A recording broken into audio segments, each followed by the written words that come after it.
Gde pronaći ruske slatkiše u Novom Sadu? Ne brinite, sad ću da vam pokažem.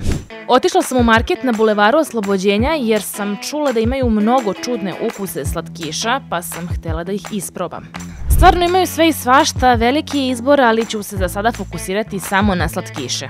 Na, biraj, šta jesti? Ovo je slatko i ovo je interesantno, znači pomagajte ljudi, ne mogu da se odlučim. Ovaj sneško izgleda kao margarin za kolače, samo s ukusom vanile, zato ga moram probati. Ako se pitate, cene su kao i u ostalim marketima.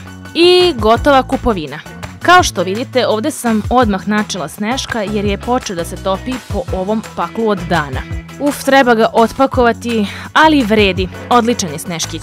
I otvaranje počinje. Ima neobičan ukus, kao mešavina našeg mančmelova i bananice. Sledeći slatkiš je ovaj marshmallow, je, malo suv, ali klasičan marshmallow. I ups, ispadaju mi ove bombonice. Nadam se da neće pasti na test ukusa kao ova sad. Pa neobične teksture, možda kao naše železeke, ali punjene i tečne onako unutra.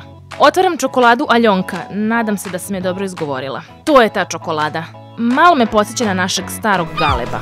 Ovo uopšte nije dobro, morala sam da probam i drugi put da se uverim da mi se ne dopada. Treba mi voda! Voda! Mila moja vodica.